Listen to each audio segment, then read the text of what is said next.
আসসালামু আলাইকুম রহমতুল্লাহ। জি বন্ধুরা, আপনার লেবু চাষ করছেন কিন্তু মাকড়ের সমস্যা একটি মারাত্মক সমস্যা। এই ক্ষেত্রে মাকড়ের আক্রমণ কিভাবে বুঝবেন?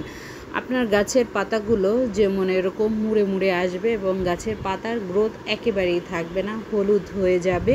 তার মানে আপনার গাছে প্রচুর পরিমাণে মাকড়ের আক্রমণ আছে। দেখেন পাতাগুলোর মোড়ানোর ভিতরে মাকড়ের বাসা বেঁধে সে ডিম পেড়ে বসে আছে।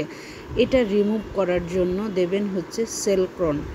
আরও একটি সমস্যা নিয়ে কথা বলি, থ্রিপসের যে সমস্যা। থ্রিপস একটি খুব মারাত্মক ধরনের আক্রমণ, যেটা আপনার প্রজেক্টের প্রতিটি গাছকে করে দিতে পারে নিমেষেই খতম। থ্রিপসের আক্রমণ হলে আপনি কোন ওষুধটি অ্যাপ্লাই করবেন? আপনার থ্রিপসের আক্রমণ হলেও কিন্তু আপনার সেলক্রন ওষুধটি দুর্দান্ত হিসাবে কাজ করে।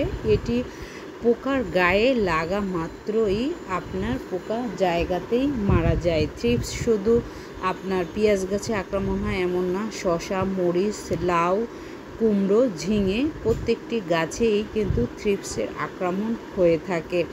এটি শুধু সবজির ক্ষেত্রেই না, ফুল গাছেরও থ্রিপসের যদি আক্রমণ থেকে থাকে সেই ক্ষেত্রেও কিন্তু এটি ব্যাপক কাজ করবে। সেলক্রনের ব্যবহার প্রতি লিটার জলে 2 মিলি এবং এর সাথে মেহগনি তেল 2 মিলি মিক্স করে অ্যাপ্লাই